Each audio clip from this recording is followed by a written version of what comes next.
कासोळा देव पुसद येथे विधिवतपणे प्राणप्रतिष्ठा करण्यात येत आहे. हा एक आध्यात्मिक आणि अलौकिक असा सोहळा श्री गजानन माऊली यांच्या प्रेरणेने श्री गजानन माऊली भक्त परिवार यांच्या वतीने अत्यंत भक्तिमय वातावरण संपन्न होत आहे.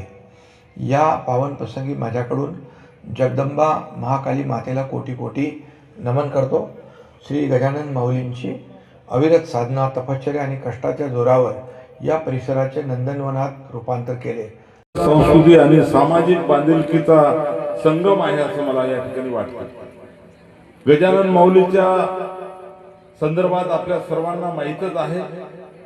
गेल्या अनेक वर्षापासून गजानन माऊलीचा संपर्क मी आहे. आमचे धर्मगुरू पूजनीय रामराव महाराजांच्या माध्यमातून खरं तर ओळख झाली आणि गुरु माऊली ज्या पद्धतीनं काम करत आले त्याचा मी सुद्धा साक्षीदार आहे. जिल्हा असो याचं नंदनवन करण्यासाठी आपल्यासारख्यांची पुढाकाराची गरज आहे. आम्ही राजकीय लोक आपल्या सोबत आहोत. मी प्रत्यक्षपणे नाही पण अप्रत्यक्षपणे आपल्याशी फार जोडलेलो आहे माऊली. कारण की आपलं जास्त फोनवर बोलणं होते पण अप्रत्यक्षपणे आणि प्रत्यक्षपणे कसं तर माझे फार जवळचे लोक आपल्याला जोडलेले आहेत आणि मी दर आठवड्याला आपल्याबद्दल त्यांच्याकडून माहिती घेतो. मंत्रीगण, भक्तगण, पत्रकार सर्वांचं इथं मी स्वागत करतो. आज माझं भाग्य आहे की मूर्ती स्थापना करत असताना, प्राणप्रतिष्ठा करत असताना, पूजन करत असताना मला ही संधी दिली महाराजांनी. गुरुजींचं मी माझ्या परिवारातर्फे, आपल्या ह्या परिसरातर्फे खूप खूप आभार व्यक्त करतो. हे बैल चालू लागले आणि मी सांगितलं की सेवाभायाचं एक बोल आहे, कोरण गोर साई वे.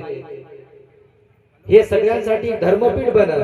12 वर्ष अगोदरची गोष्ट आहे आणि मी जागा न दिल्यामुळे मी इथून पौरागडाला गेलो आणि बापू तिथं बसून होते. बापूला मी सांगितलं, बापू मला तिकडे जागा मिळत नाही. बापूने हसले आणि मला 11,000 रुपये दिले. हे 11,000 रुपये घे आणि जिथे तू घेशील जागा त्याला पहिले हे 11,000 रुपये दे. आणि बापू रामराव बापूने दिलेले 11,000 रुपये घेऊन कुठलाही विचार न करता ताराचंदला राठोडेंच्या घरी मी तांड्यात गेलो आणि त्याला ते 11,000 रुपये हातात लागले. आपण भाग्यवान आहोत. भाग्याशिवाय काही गोष्ट होत नाही. आज या देशामध्ये हा भारत देश संतांचा देश आहे. या देशामध्ये महायोगी संत होऊन गेले. मागील 2 वर्षाच्या पहिले मान्य गजानन महाराजांनी दोघंही जिथं राम मंदिर आहे अयोध्यामध्ये आमच्या साक्षाने तिथं स्थापन झालेले आहे. देणगी घेण्यासाठीचे फलक किंवा देणगी स्वीकारल्या जातील अशी कोणती भावना किंवा कोणती मानस्थान भविष्यामध्ये होणार आहे. या पवित्र स्थळाच्या विकासासाठी आता या ठिकाणी बोलल्या गेलं की मधल्या काळामध्ये माऊली माझ्याकडे त्यांचा निरोप आला की रस्त्यामध्ये यायला अडचण आहे, वन विभागाची जमीन आहे आणि त्यामुळे 2.5 कोटी रुपये या ठिकाणी आपण दिले आणि त्याच्यातून मला वाटते आता कामाची सुरुवात झाली.